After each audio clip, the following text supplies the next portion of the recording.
Israel Hamas युद्ध के बीच Iran तेल अवीव पर हमले की तैयारियों में लगा हुआ है और इस हमले की भनक इजराइल और अमेरिका को लग चुकी है।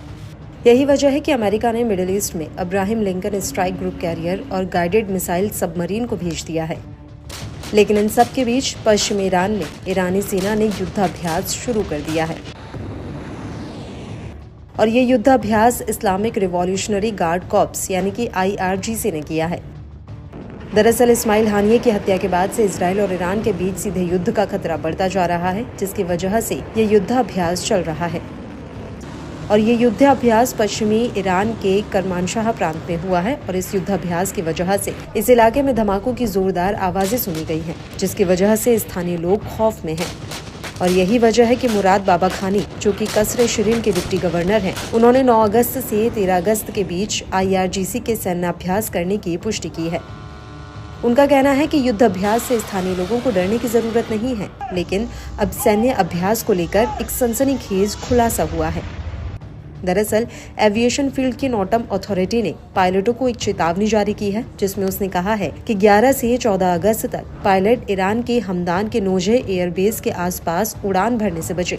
हालांकि अभी तक ये साफ नहीं हुआ है कि नोटम की ये सलाह 11 अगस्त 2024 को ईरान में हुई मिलिट्री ड्रिल से जुड़ी है या फिर नहीं। लेकिन न्यूज एजेंसी रॉयटर्स ने अपनी एक खबर में दावा किया है कि 9 अगस्त 2024 को दर्जनों रूसी जवानों को ईरान में फतह 360 close range ballistic missile system चलाने की ट्रेनिंग दी गई है। और लेकिन रूसी सैनिकों को ये ट्रेनिंग इजराइल के साथ युद्ध के लिए या फिर यूक्रेन के खिलाफ इस मिसाइल सिस्टम को चलाने की खातिर दी गई है। हालांकि ये पहली बार नहीं है जब ईरान ने रूस को अपने यहाँ पर ट्रेनिंग की अनुमति दी हो। इससे पहले 2016 में ईरान ने रूस को अपने यहाँ से सीरिया में हवाई अभियानों को चलाने की अनुमति दी थी और उस वक्त भी रूसी सेना ने हमदान एयरबेस का इस्तेमाल किया था। और अब एक बार फिर से ऐसा लग रहा है कि रूसी सैनिक नोजेह एयरबेस को दोबारा इस्तेमाल कर रहे हैं। इसको लेकर अमेरिकी अखबार द न्यूयॉर्क टाइम्स ने अपनी खबर में खुलासा किया था कि ईरानी अधिकारियों ने दावा किया है कि रूस ने उसे एडवांस एयर डिफेंस सिस्टम और रडार उपकरणों की डिलीवरी शुरू कर दी है और हथियारों की यह सप्लाई इजराइल के साथ संभावित युद्ध के हालातों को देखते हुए की जा रही है। वहीं दूसरी तरफ ईरानी सेना ने युद्ध अभ्यास एक बेहद ही नाजुक समय में किया है। ईरान इंटरनेशनल के मुताबिक ईरानी राष्ट्रपति मसूद पेजेश्कियान ने हाल ही में सुप्रीम लीडर अयतुल्लाह खामनेई से मुलाकात की और उन्होंने अयतुल्लाह से इजराइल पर किसी भी तरह से सीधे हमले से बचने की गुहार लगाई थी।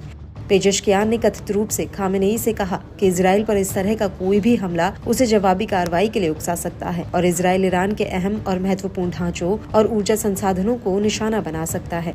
अगर ऐसा हुआ तो ईरान और इजराइल सीधे युद्ध के मैदान में आ जाएंगे।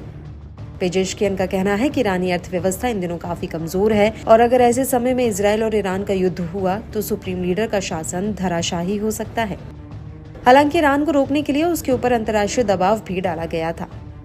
द गार्जियन ने अपनी रिपोर्ट में कहा है कि ईरान इजराइल पर हमले के अपने फैसले पर दोबारा सोच सकता है। हालांकि ईरानी सेना तेल अवीव में मिसाइल हमले की मांग पर अड़ी हुई है, जबकि राष्ट्रपति पेजेश्कियान इससे बचने के लिए कई विकल्प रखे हैं। उनका कहना है कि ईरानी सेना अजरबैजान या इराक कुर्दिस्तान में इजराइल से जुड़े सैन्य अड्डों पर हमला कर सकती है और इन देशों में हमले से पहले वहां की सरकार को इनकी सूचना भी दी जाए।